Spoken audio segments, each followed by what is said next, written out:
G'day guys, we finally have the index for World Eaters in our hands, so let's have a look at what these blood-soaked maniacs can do in 10th edition Warhammer 40k. Look for the blood god.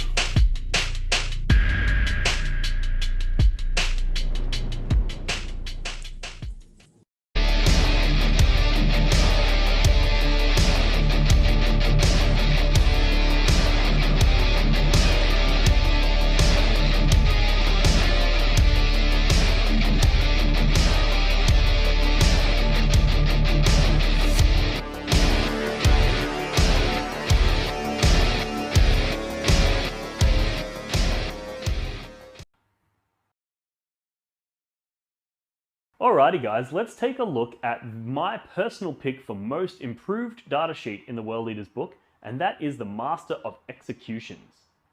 Now previously, this guy was one of my favorites already because he was a 65 point character, he was very, very cheap, and he did insane amounts of damage for that points cost. However, we've got a new datasheet for him, and he now has an ability that he provides to his unit, which is something that the Master of Executions has not done before, and it is one of the best abilities in 10th edition, and that is always fights first. Now the reason that this is so important is because 10th edition is new, and unlike in 9th edition, in 10th, basically, always fights first will go first in the top pool, and you get to pick if it's not your turn. So I guess the best way to think about that is that whoever's turn is not taking place always gets to select first from either pool. So you have all of the units lined up that have the ability to fight first, which includes anybody that charge or anybody that has an ability like this, which allows them to always fight first. So you line up all of those units, and whoever's turn is not taking place gets to select first. Then once all of those units have exhausted, you go into the units that don't have the ability to fight first, so your ongoing combats or your units that were charged. And then again, whoever's turn is not taking place selects first from those.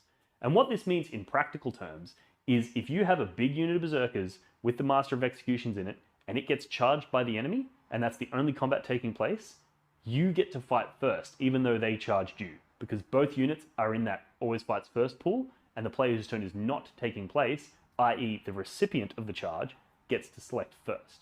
Which means that those berserkers are going to be really, really scary to charge. You're not going to want to be charging with them unless you're confident that whatever you charge into them is going to survive the fight of those World Eaters. So this is really, really scary, and it makes berserkers just a dominating force on the tabletop in terms of combat prowess, which is exactly what they should be. Yes, he doesn't increase their damage particularly, but he does add his acts of dismemberment to the fray, and it's a non-insignificant weapon itself. One of the other things that he does that's really, really interesting is his weapon is devastating wounds, and it has precision, which means if your opponent has a character hiding away in a unit somewhere, you can charge this unit in, and he isn't going to have to issue any challenges or anything. He's going to be able to just allocate those attacks to those characters and really go in there and dig them out. And given the fact that he does devastating wounds, any 6 to wound is going to be doing 2 mortal wounds. And if you give him one of the enhancements, it's actually going to do 2 plus D3 mortal wounds, which means a single hit that rolls a 6 could be enough to just end most characters in the game.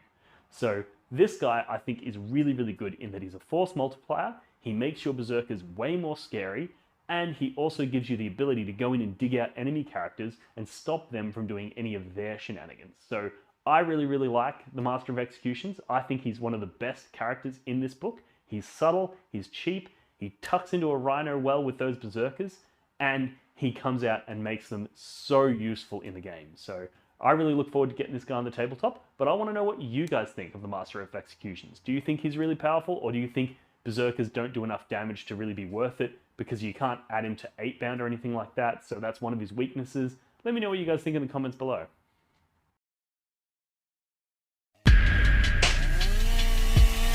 Look for the blood god.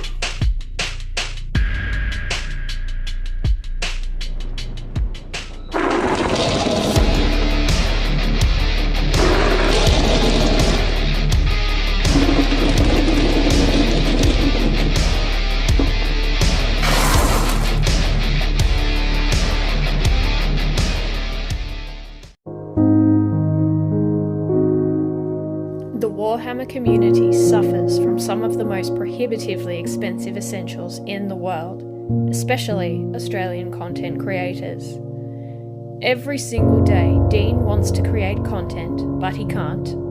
Suffering from old, worn-out brushes, expensive model kits, and costly software and equipment he can't endure much longer. Just look at this dirty paint water. Would you drink this? Would you let your child?